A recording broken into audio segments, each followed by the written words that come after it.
Battle of the Challenges podcast with Vincent Cloud. Famous Dave. And this is Fresh Meat 1, episode 1 and episode 2 recap.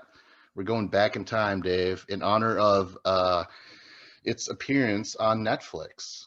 Right now, you could tune in and watch along, follow along. That's awesome. Yeah. I didn't even realize it was on Netflix. I went on Paramount Plus to find it. Oh, yeah. It's just that I think Netflix is the more popular brand out there. Oh, yeah, for sure. Yeah. So that's why I'm just like, holy shit, might as well go back and revisit that, because a lot of people might be just watching it for the very first time. And they're like, who's this Wes guy? Who's this Diem? You know, they're just like, what's going on here? Little do they know how fucking huge these names become, right? Yeah, and like the history of the challenge, there's tons of huge names in this cast. Oh yeah. And even like older names like that are, you know, they're a little over the hill or whatever, but they're still kind of cool. Like Theo. I'm not going to say he's over the hill, but. Well, he's a famous stand-up comedian now. He's got a podcast. Yeah, he's way got better than ours. But he does not acknowledge his challenge roots, Dave. Yeah, it's weird. Yeah. He's like never once. Like I've looked it up and I'm like, nope, he doesn't seem to. And maybe Bobby Lee once said like, hey, tell us about the challenge or something like that. And Theo was like, fuck off or something like that. Really? I don't know. I think I remember Theo just really kind of like avoiding anything to do with MTV because he's from Road Rules, you know? Yeah, he just really seems to avoid talking about it. But now that we're on the subject, he has admitted that he was on roids back in the day. Ooh, interesting. Yeah. So do we strip him? Is his legacy tainted? Because he actually has won 2 of these things. Gauntlet 1 and Battle of the Sexes 2. Wow. We have to rewrite history now. And I'd say we tear down the statue that we have. But the problem is, if you look at like the Duel 2 and you have Evan versus Brad, like they were probably both juiced at the time.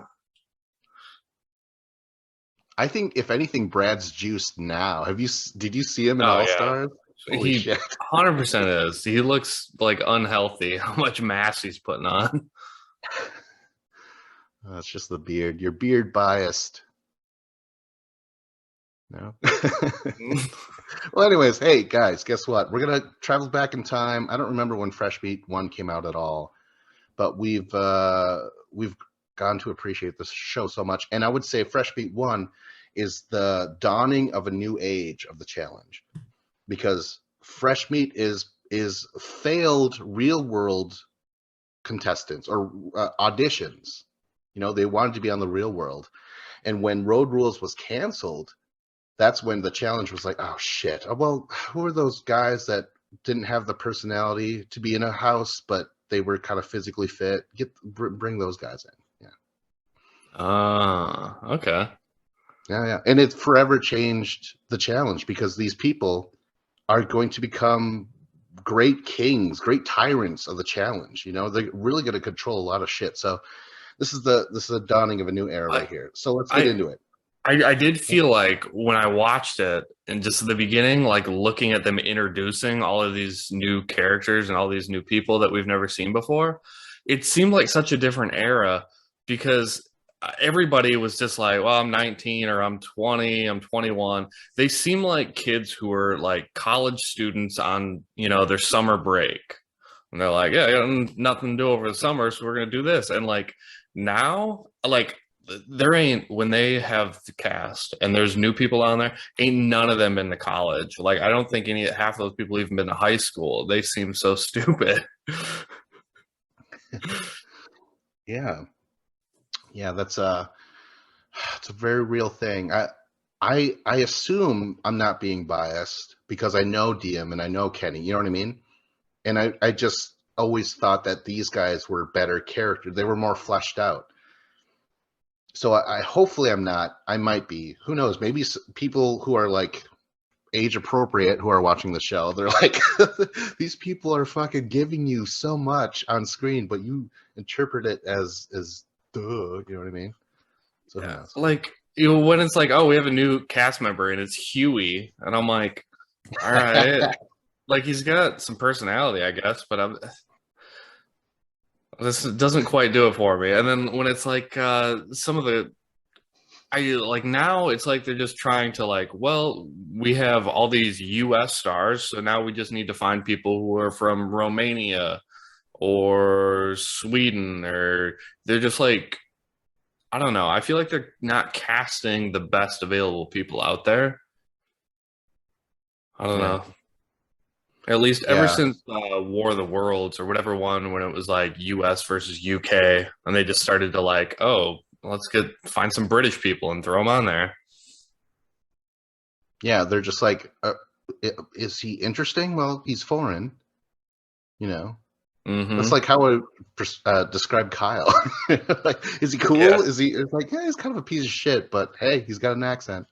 yeah. We'll bring him on. Yeah. And then they're like, "Oh, we found Kaylee." Yeah, it's like, is she interesting? No. Is she a good competitor? No. Is she kind of slutty? And they're like, "Yeah, okay, sign her up." Who was Kaylee? I am totally blanking. She made out with Bananas once.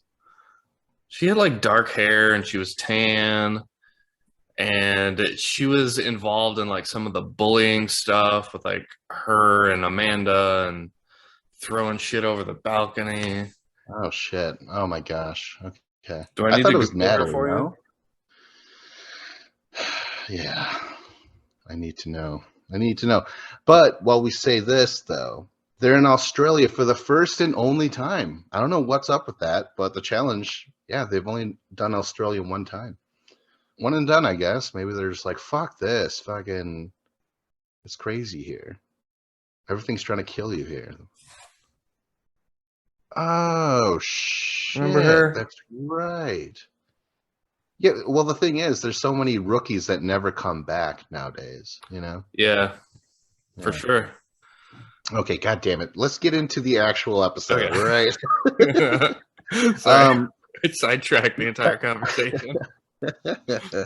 okay, we have the draft of the fresh meat. This is the big twist. They were thinking the alumni were going to battle the fresh meat, but no, they're going to be partnership. This is the first time ever that it's going to be a partnership, because usually it's two big teams. So again, another first here. So they go into the draft, and all I have written down is Danny is the first pick, and he picks Evelyn, who is a fucking, there's so much potential there, She's, yeah. Oh my gosh. I But like. I thought it was strange because I'm like, well, he's just like half of the fresh meat girls are just like skinny blonde chicks, but apparently, like you were able to see in that combine where they did the obstacle course and stuff, like Evelyn was a beast. Like even though she's 5'1" or whatever and 120 pounds, like it didn't matter. They knew she was awesome.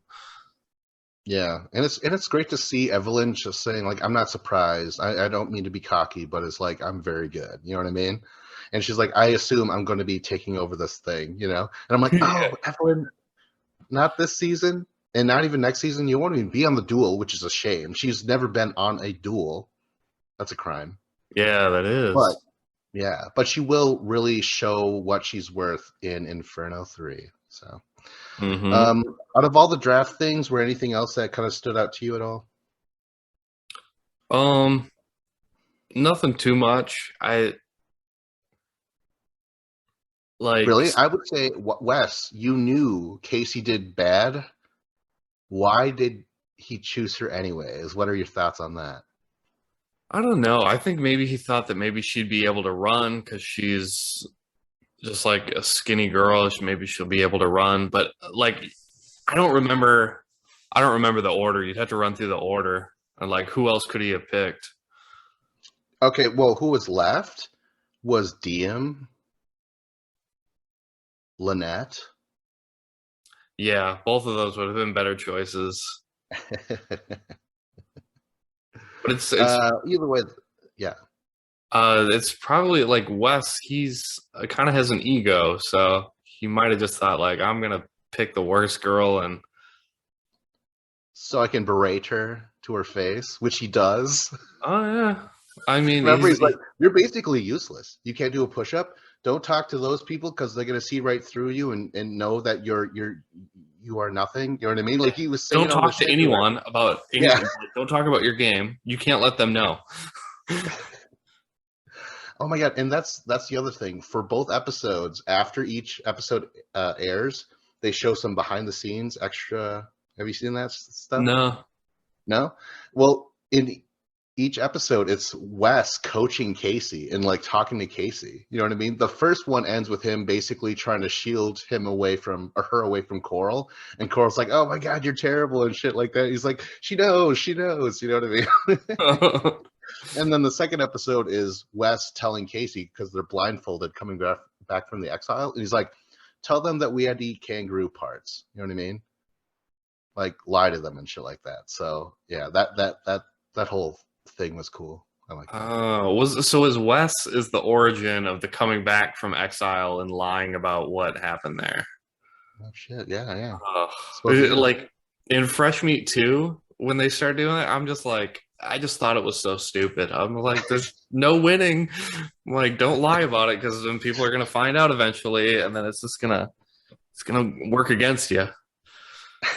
Okay, so enough with the draft. I want to talk about the opening sequence. What do you think about this? Where TJ's like playing a video game. Oh, it was great. I thought it was awesome.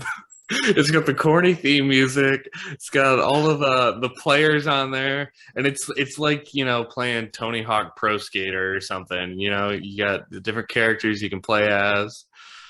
Yeah, that's cool. Like I really like it. When I was watching this, I'm like, I remember really liking this opening sequence. Out of all the sequences, this is one of my favorite ones. Yeah, until the Duel 2 killed it. Oh, and I think Duel 2, it's waves for me. Sometimes I really think it's amazing, and sometimes I'm like, oh no, because I'm like cultural appropriation. Yeah, like if you watch it once, it's like it might be okay, but if you're like binge watching the whole season and you're watching it for like the 10th time in a day, you're just like, oh no, like I gotta skip through this. Okay, so when everyone gets into the house, the only thing I have really written down is Wes representing the new alliance. What are they called? I don't remember. Austin. Okay. He kicks Kenny and Evan and Johnny out of their fresh meat bunker or whatever. And he's like, yeah, we need the space. Danny and I, we got our ladies here. We want to just be pounding, and we have an intimacy problem here. Like, I just love how Wes just shows up and he's just like, I'm going to make an entrance. I'm going to be a fucking dick to Kenny and Evan, future gods, you know, fellow gods of the challenge. They would make like, Wes pay for that for years to come. Yeah. Because after that, Kenny and Evan and Johnny are putting their stuff in a bunk, and I think it's Katie or Tanya, something like that. But they're like, stand up for yourselves and stuff like that, you know? He made them look foolish in that first episode.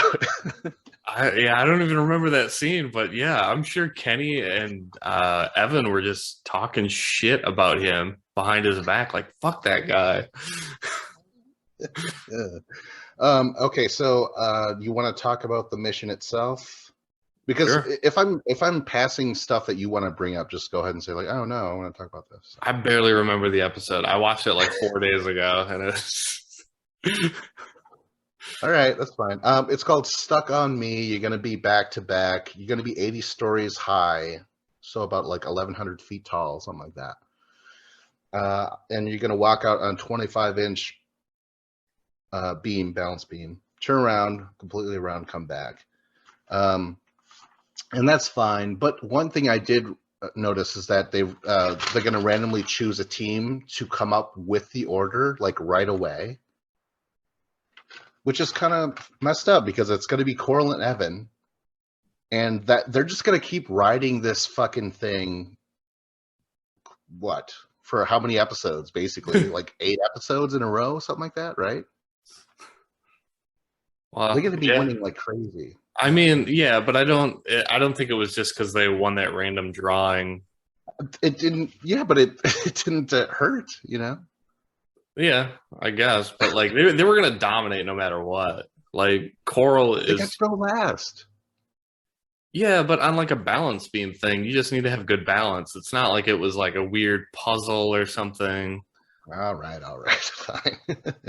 Okay, so right away though, they were talking about like how the Austin Alliance is like terrible or something like that, right? We want to get rid of them, but they actually make Tanya and Johnny go first. Now, if you're Tanya, you should be like, "What the fuck?" Like, I'm not even like someone new. I've done plenty with you, Coral, and shit like that, right? And just to jump ahead a little bit, Tanya is the one that Wes goes to and says, like, "Listen, if you have to vote a certain way, otherwise you're going in," which is, there's a lot of truth in that. Tanya should be like feeling stung by having to go in first, you know? Yeah, Yeah. for sure. So when she does betray him and say like, everyone vote for, other people instead, I'm like, God damn it, Tanya. Like, ugh. She's troubled, right? Yeah, she can't get out of her way. That's true. Okay, so Coral and Evan win. They have times this time around. You actually you get to see, like, for example, Tanya and Johnny got 12th place, and they did it in 3 minutes and 41 seconds. Coral and Evan did it in 14 seconds. That was the big gap between the two. From going first to going last. You can't tell me that didn't help. Come on. So right away, at the top of that building, TJ's like, okay, well, you guys get to choose a team that you're going to put into exile. Right away, it's Wes and Casey. So, and yeah, that's the part. It ends on episode 1 ends on a cliffhanger where he's like, I'm going to try and rally the votes. I'm going to get Tanya to vote and stuff like that, and that's when Danny's like, yeah, fucking fool. You know what I mean? So that was the end of episode 1 right there. So did Coral and Evan, so they nominated Wes and Casey? Yeah. Do you think that was Evan who did that? Like Evan wanted to do that because he was still salty about getting kicked out of his room? I think it was a mutual thing. But Coral also wanted to get rid of that alliance. And it just makes sense overall. I think Evan would have done it regardless. Okay. That's what I think. Yeah. That makes sense. So, like, subscribe, comment. This was Battle of the Challenges podcast with Vincent Cloud. Famous Dave.